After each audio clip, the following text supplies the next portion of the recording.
Muy buenas tardes, ¿cómo andan? Mi nombre es Lucas Gracia, docente de Fisiología, de las carreras que antes componían a la EURES, hoy todas pertenecientes a la Facultad de Ciencias Médicas. Vengo con la banda de viento de abajo a darles una mano con transporte de membrana. Aprovecho a mandarles un abrazo enorme a los chicos y las chicas de viento que trabajan tanto y tan bien por los estudiantes y todas las estudiantes también de nuestra facultad. Así que vaya mi abrazo para todos ellos y ellas. Empecemos con transporte de membrana, gente. Cuando nosotros hablamos de transporte de membrana hay dos grandes tipos, lo que conocemos como transporte activo y pasivo.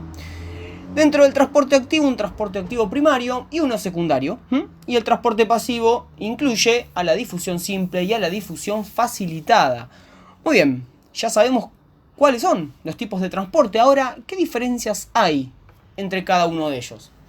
Por supuesto que la gran diferencia entre un transporte activo y pasivo está en el requerimiento energético. Si un transporte activo necesita energía, mientras que un transporte pasivo ya vamos a ver que no. Pero hay algunas cosas que tenemos que tener en cuenta y que por lo general suelen olvidarse con más facilidad.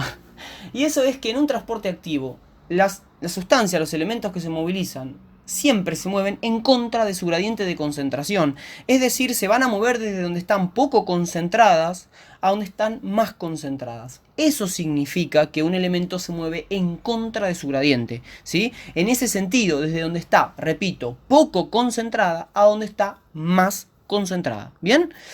Mientras que un transporte pasivo, como dijimos, no requiere energía. Y los elementos que se movilizan, las sustancias, se van a mover en este caso a favor de su gradiente de concentración. Se van a mover desde un lugar donde están muy concentradas a un lugar donde están poco concentradas. ¿Sí? Cuando una sustancia se mueve así, desde donde está muy concentrada a donde está poco concentrada, decimos que se está moviendo a favor de su gradiente de concentración y no requiere energía este proceso. ¿Bien? Ahora, si no requiere energía, ¿qué es lo que requiere un transporte pasivo para llevarse a cabo? Requiere un gradiente o diferencia de concentración. Necesariamente a un lado y al otro de la membrana tiene que haber diferencia de concentración. Es decir, en el medio A hipotético tiene que haber una determinada concentración y en el medio B vamos a poner que tiene que haber otra determinada concentración. Tienen que ser distintas. En el medio A más concentración y en el medio B menos concentración. Cuando eso se da, puede haber un transporte pasivo. Ahora, ¿hasta cuándo se van a mover las sustancias? Las sustancias se van a mover hasta que las concentraciones a un lado y al otro de la membrana plasmática sean exactamente iguales. Cuando las concentraciones se igualen, no hay más gradiente de concentración y finaliza el transporte pasivo. Bien, esas cosas hay que tenerlas en cuenta, por favor.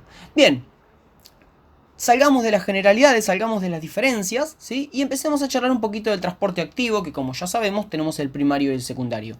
Si bien la característica que comparten es que ambos tipos de transporte activo necesitan energía, la gran diferencia entre uno y otro es de dónde proviene esa energía. ¿Bien? Dicho esto, en un transporte activo primario la energía proviene de la hidrólisis del ATP. ¿Bien? Cuando una molécula de ATP, este adenosina trifosfato, ustedes saben que tiene 3 enlaces químicos, ¿sí? Que contienen una gran cantidad de energía, que la célula al emplear una molécula de agua en una reacción de hidrólisis, escinde, rompe uno de estos enlaces, se libera una enorme cantidad de energía que es aprovechada en un montón de procesos celulares. Y dentro de ese enorme conjunto de procesos celulares está el transporte activo primario. Bien, entonces el transporte activo primario requiere la hidrólisis del ATP. Como ejemplos característicos tenemos, bueno, la famosísima bomba sodio-potasio y la bomba de protones del estómago. Todos estos mecanismos emplean ATP como fuente energética. Mientras que el transporte activo secundario, vamos a empezar diciendo algo. Siempre moviliza dos sustancias, ¿sí? Siempre moviliza dos sustancias. Una de ellas se va a mover a favor de su gradiente de concentración, ¿sí? Una de ellas se va a mover a favor de su gradiente, es decir, de donde está más concentrada a donde está menos concentrada. Cuando esta sustancia se mueve de esa forma, genera energía, disipa energía, como aparece en los libros. Esa energía es utilizada por el segundo elemento que se va a transportar, y ese segundo elemento siempre se transporta en contra de su gradiente.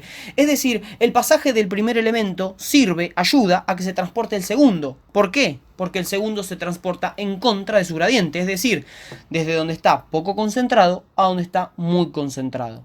¿Bien? Entonces, este segundo elemento utiliza la energía del primer elemento que generó su pasaje.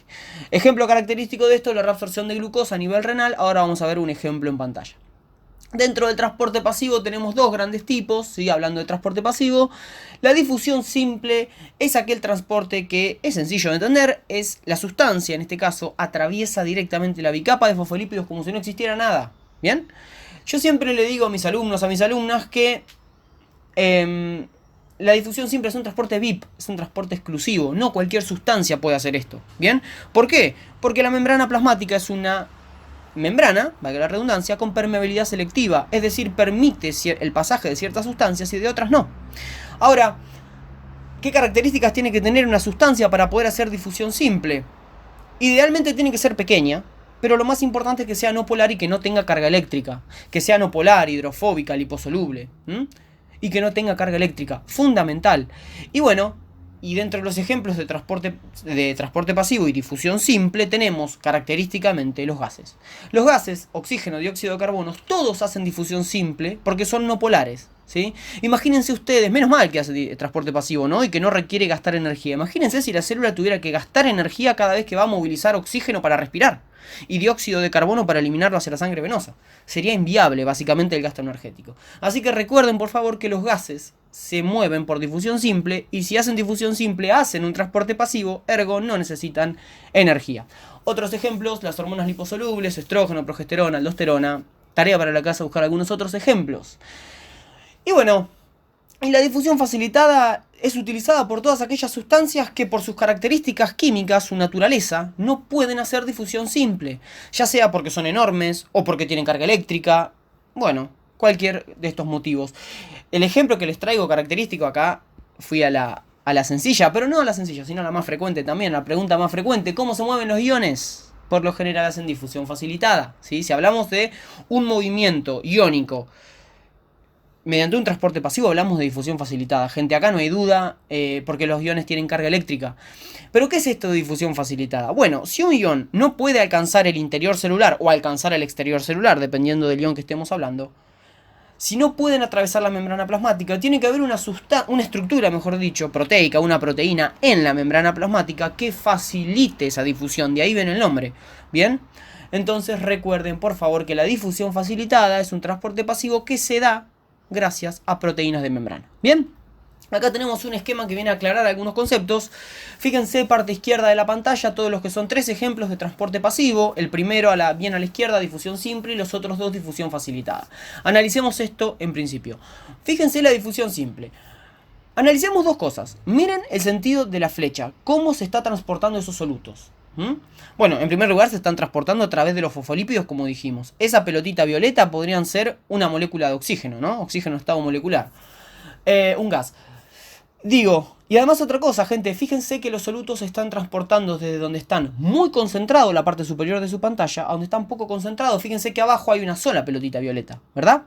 Una sola molécula de oxígeno en nuestro ejemplo. Con lo cual, este oxígeno se está transportando a favor de su gradiente de concentración, desde el medio superior de su pantalla, donde está muy concentrado, hacia la parte inferior de sus pantallas, atravesando esa membrana plasmática, hacia el medio, donde está poco concentrado. Bien, eso es un transporte pasivo a favor de su gradiente de concentración. Lo mismo, gente, con los canales y las proteínas transportadoras. Como ustedes pueden ver, la sustancia, en vez de atravesar la bicapa lipídica porque no puede hacerlo, emplea estas estructuras proteicas que van a facilitar justamente la llegada o la salida, ¿no? La llegada al interior celular o la salida, dependiendo del ion que estemos hablando, pero siempre a favor de su gradiente. Donde están más concentrados a donde están menos concentrados. No se olviden de eso, por favor.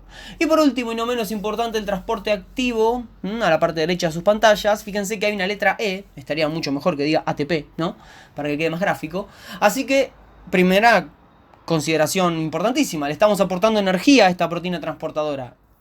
Ergo, es un transporte activo porque le estoy dando energía. Y además, fíjense cómo se mueve el soluto. Miren la dirección de la flecha. Al contrario ahora. El soluto se está moviendo desde donde hay un solo soluto. Vamos a poner soluto como general. Hacia donde hay 4 moléculas de ese soluto X. Fíjense que se está moviendo desde donde está poco concentrado a donde está más concentrado. Con lo cual, esto es un transporte en contra del gradiente de concentración. ¿Estamos de acuerdo? Y por último, tenemos el transporte activo secundario. ¿Sí? Transporte activo secundario. Que Una característica que hay que tener en cuenta, recuerden, se movilizan dos sustancias. Fíjense, acá va a aparecer el puntero, porque me lo filma la pantalla muy bien. Miren cómo se transportan estas dos sustancias. En este sentido, desde acá, en la parte superior de sus pantallas, hacia aquí, la parte inferior. Bien. Fíjense que se van a transportar dos elementos. Estas redondeles verdes, que vienen, créanme, a representar al sodio, aunque no esté graficado, al ion sodio, y estos hexágonos rosas, que vienen a representar a la glucosa. El sodio se va a mover primero, en este sentido, fíjense, ahí, desde donde está más concentrado aquí arriba a donde está menos concentrado que es acá abajo, es decir, a favor de su gradiente de concentración. Y recuerden que dijimos hoy que cuando una sustancia se mueve a favor de su gradiente de concentración, lo que hace es generar energía. ¿Para qué genera energía? Para que la glucosa, que se va a mover de donde está poco concentrada a donde está más concentrada, se pueda mover, porque la glucosa se está moviendo en contra de su gradiente de concentración, de donde hay poquito a donde hay mucho. Entonces necesita el aporte energético. ¿Quién aporta esa energía? El sodio, que pasó primero a favor de su gradiente de concentración. ¿Estamos de acuerdo? Bueno, una ayuda a memoria es este video. Bien, hay muchas cosas para profundizar y muchas otras cuestiones que charlar. Pero está más que bien para que sea un repaso cortito. Les mando un abrazo enorme. Les pido que se cuiden, como ya que estamos. Quedémonos en casa. Les mando un fuerte abrazo también ahí a la banda de viento. Y por supuesto, cualquier duda que tengan, no duden en consultar. Muchísimas gracias.